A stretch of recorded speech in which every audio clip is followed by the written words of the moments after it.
Namaste, my friends. I have a download coming in here. When we didn't have social media, we had a, smaller reach, right? A finer reach of people that we could befriend, that we could spend time with. And so we were able to easily, or at least much easier for many of us, be able to share our energy and discern who to spend time with, and therefore we could nurture our connections that much more.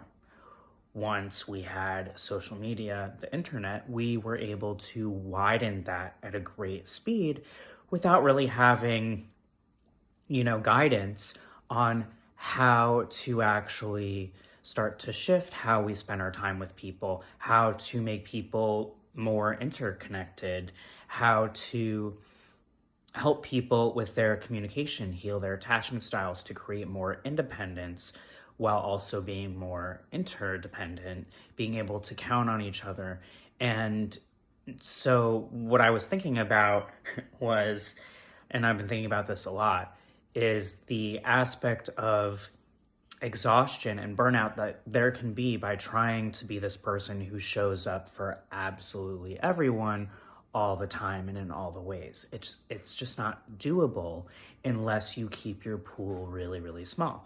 Now, everyone has a different capacity to socialize, and everyone has a different desire as to how many people they want to interact with, as well as how many people they're going to interact with based on how they spend their life, right? It's going to be contextual. Do you live in a small town? Are you someone who's working in Hollywood? Like, everything in between, right? Are you a restaurateur? Are you a realtor? Or are you someone who is at a library? Are you someone who's a one-on-one coach?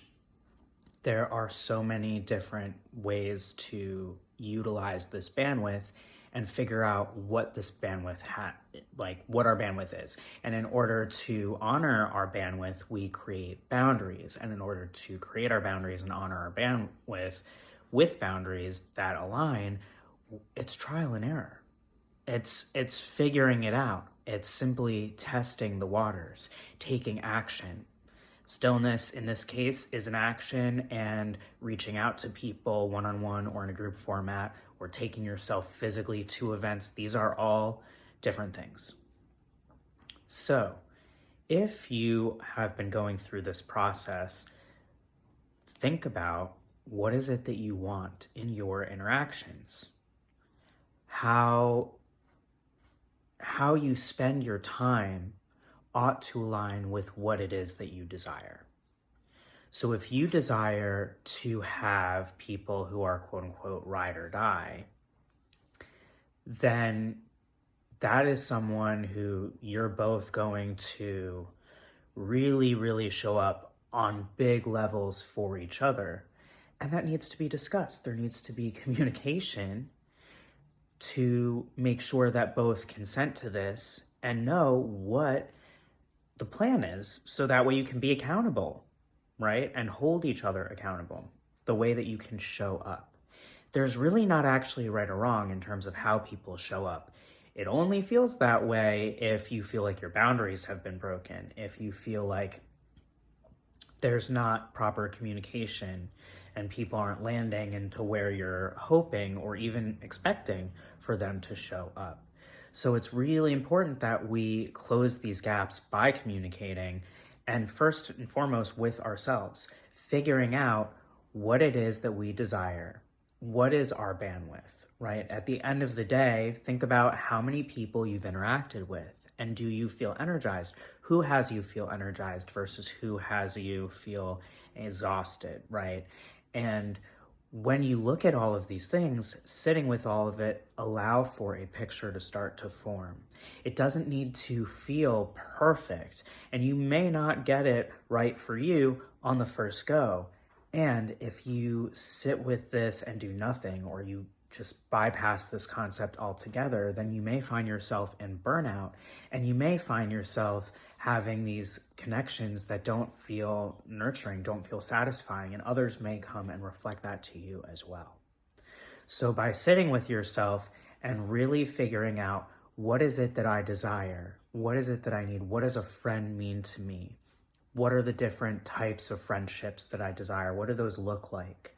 Am I someone who has a lot of bandwidth for a lot of people? And so therefore you can have different layers of friendships, and you may have a lot of friends that you enjoy in all these different ways. Are you someone who needs a really small circle because you're more of an introvert? And so you have 3 people, but those are, ride or die people in your life. And those are the people that you take with you throughout your journey.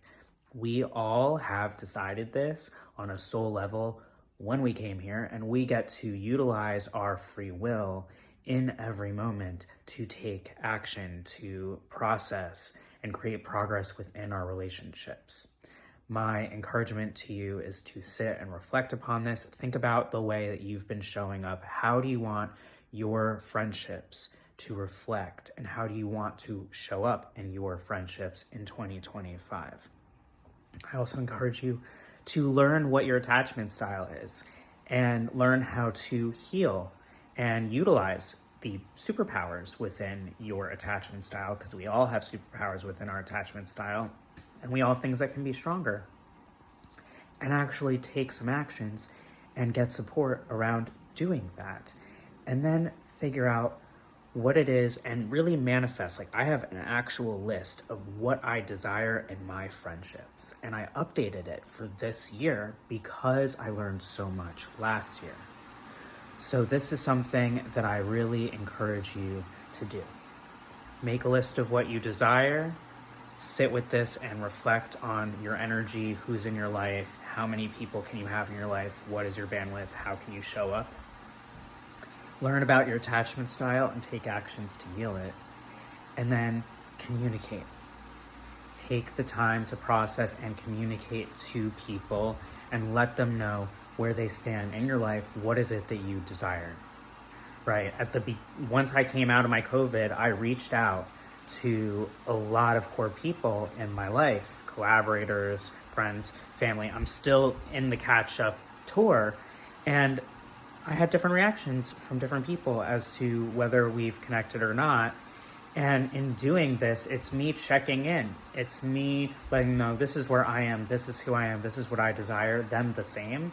And we either get to continue and grow stronger, or we unconditionally, lovingly part ways, and that's okay too.